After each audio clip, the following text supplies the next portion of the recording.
So today, what we're going to look at is, again, we're going to look at the Opus, this time from the standpoint of acoustic. As an acoustic DI, how does it work? How does it do? Is it good? Is it functional? That sort of thing. And so, you'll notice this does not look very acoustic, right? But it's going to sound acoustic. It's the Variax. I'm going to use the acoustic setting on it just because, honestly, I think it sounds better than my actual acoustics. So we're going to use that. If you've got a problem with that, sorry. It works good, it sounds good, and it's a lot. It is what it is. So we're going to do that. First, I want you to hear what it sounds like without any. So I've turned off the IRs. I've turned off the EQ. I've turned off the enhancer. I've turned off the reverb. This is just the pure dry acoustic signal from the Variax.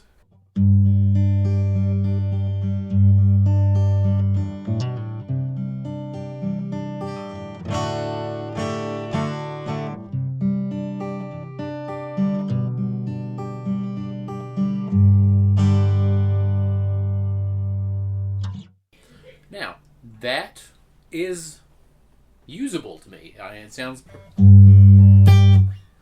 just like an acoustic. But we're going to see if we can make it a little bit more gooder, right? So we're going to turn on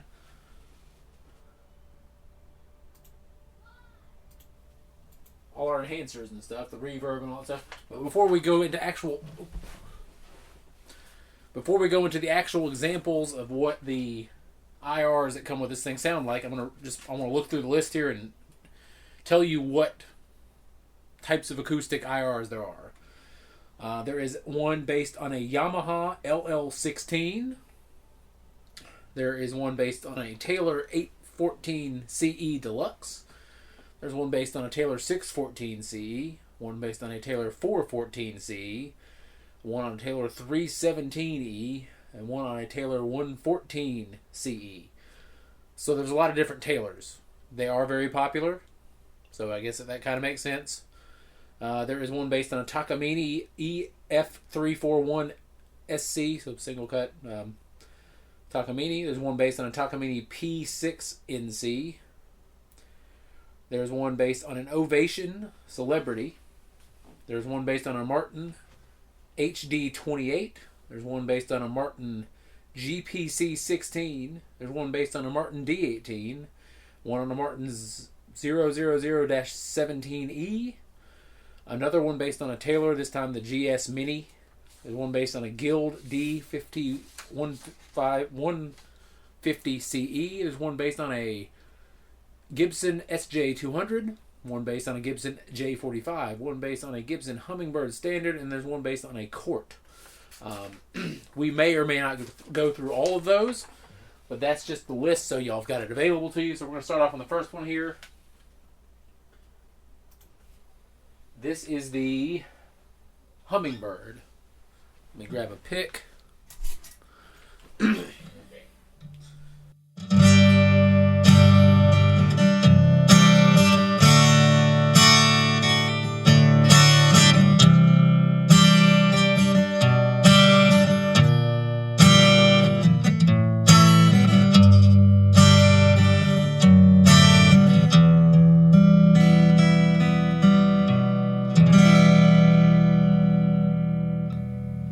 Sounds pretty good.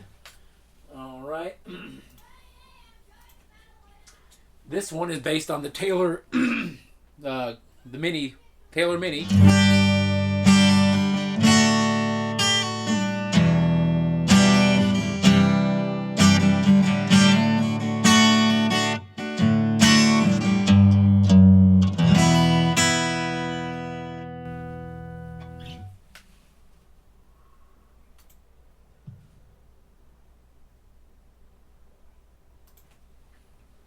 All right.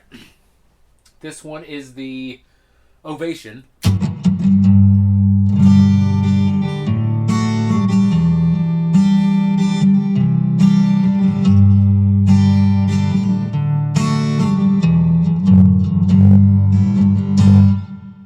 This one is, let's see, the Nashville 45. That is the Gibson J45. So we got another Gibson one here.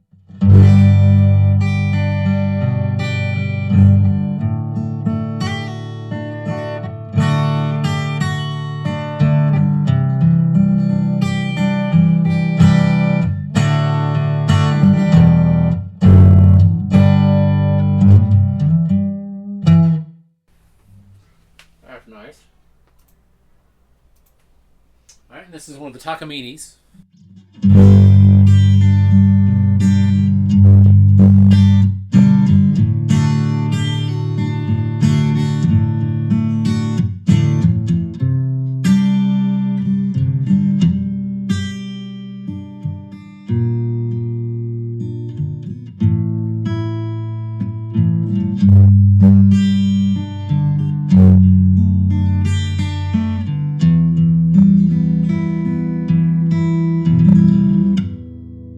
This one's based on the Martin D28.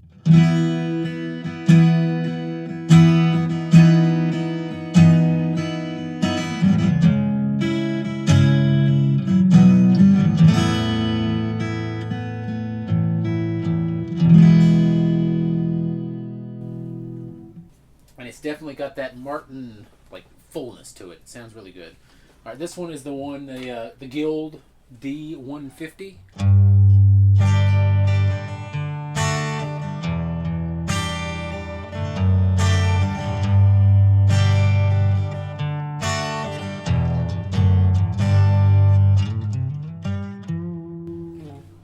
Alright, this is the Taylor 614.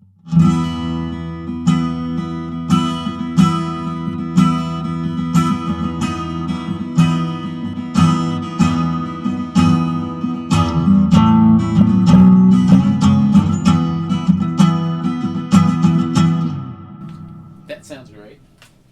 And then this one is the Martin D28.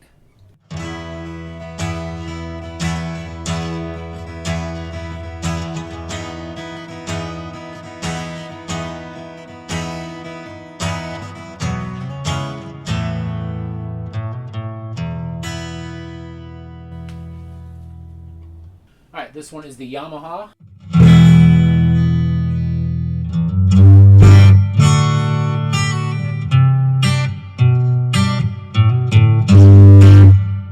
I like that one. Alright, let's see, this one. This is the Taylor 814, so this is a different Taylor. And I'm not a Taylor guy, so I don't really know what the difference between the different numbers are.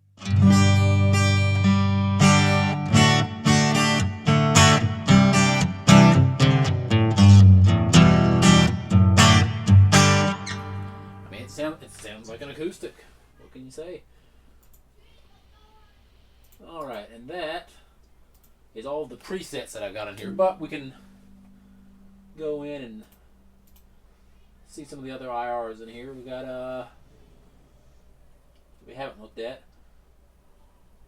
Let's check that Court, just because.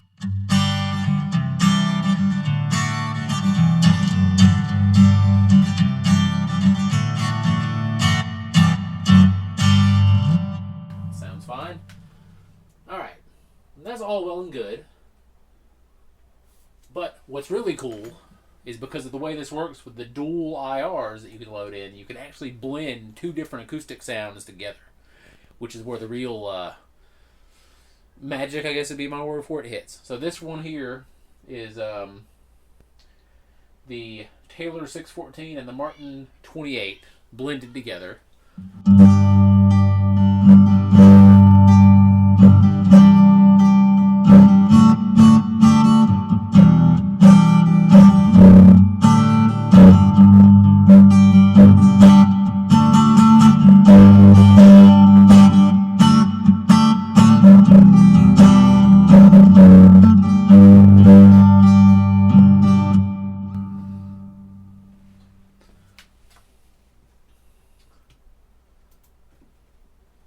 This one is the Martin D28 and the Guild blended.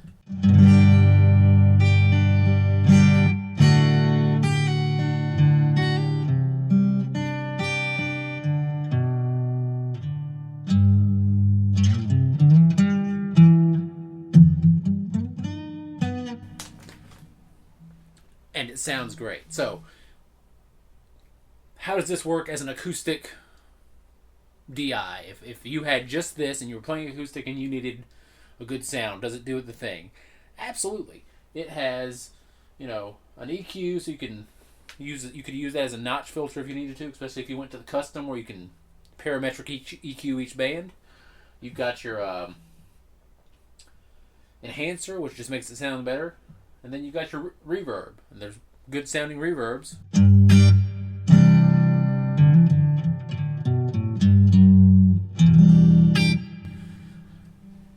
That will give you that reverb that you want, and for acoustic, that's really all you need. I mean, some compression would be nice, but the enhancer kind of acts as a compressor, so that works. And the fact that you can blend the two IRs together is really great. And what this does is, if you take a standard acoustic guitar with a piezo, or however you pronounce it, pickup, and you plug it straight into a board or something, I mean, it makes a sound, and it sounds like an acoustic, but it's it doesn't sound great usually, right? We all know this if you've played acoustic or listened to acoustic. That's why they use often an acoustic preamp DI type thing. This could do it very easily. You load those IRs in, you blend them, you get the reverb you want, you get the EQ done how you want, and you can. In this example, I've actually got the power amp model on.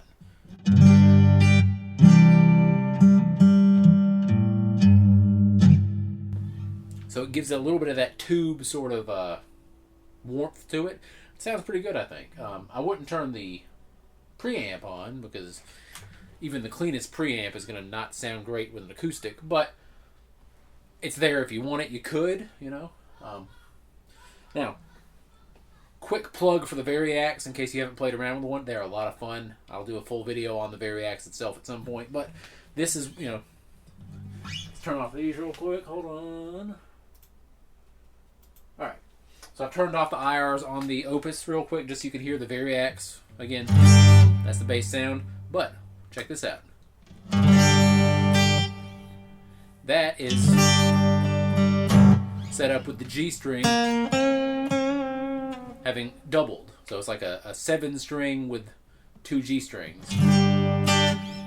I was reading in a magazine, and there was a guitar player who was talking about that's the guitar they play a lot. So I decided, I can do that on the Variax easy. So I did, and it's cool.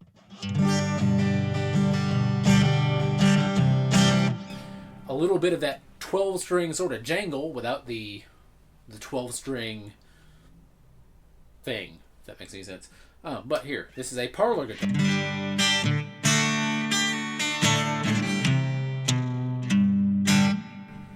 Then you got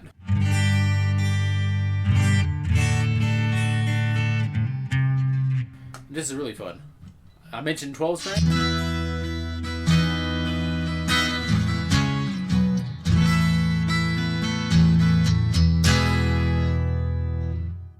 So if you want that 12-string sound, you can do it with the Variax by just flick of a switch, which is pretty cool. And if you turned on one of your IRs in here, for example, the Martin D28, I just turned it back on.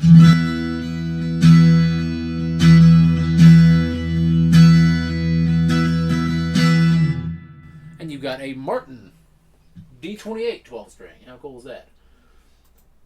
And then one more cool thing about the Variax I want to sort of show off is the tuning knob. If you've never played with one, it's super cool because right now we're in standard.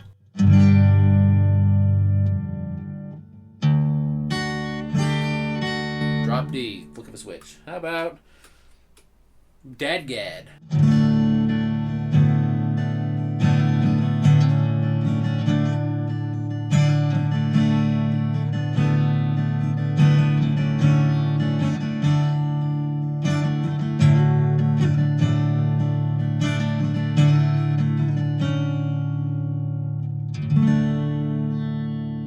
Again, a tuning that would normally take a lot of knob turning, you got it at the flick of a switch. How about a baritone acoustic?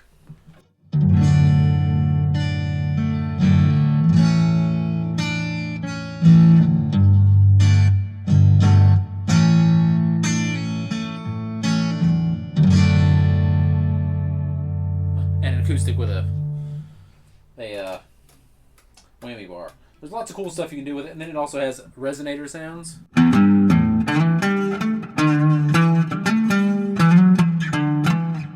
Or banjo.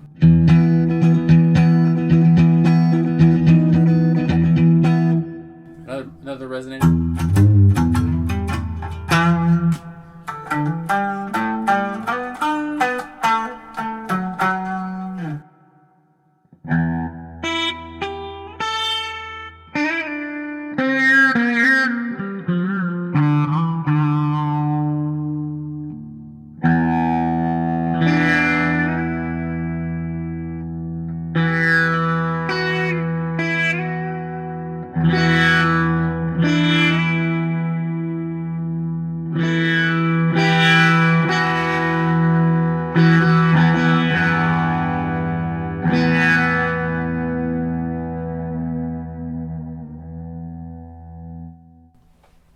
Okay, so there it is. The acoustic DI capability of the Opus. Real quickly, just kind of showing off some. You heard some of the examples. It can do the acoustic thing. It's very cool. We've done the bass. We will look at electric guitar tones in the next one. And then at some point, I'm probably going to do a little deep dive into the reverbs on here because they are really good. Like I said in the first video, it's not going to replace the Helix because it doesn't have near the reverb capability the Helix does, but there are some cool ones in there, and they all sound pretty good. So we'll look at those at some point too. If there's something else y'all want to see, let me know. I'd love to, dive into something else for you if you need me to. Yeah, y'all have a great night, great day, great whatever it is when you're watching this, and I'll see you next time.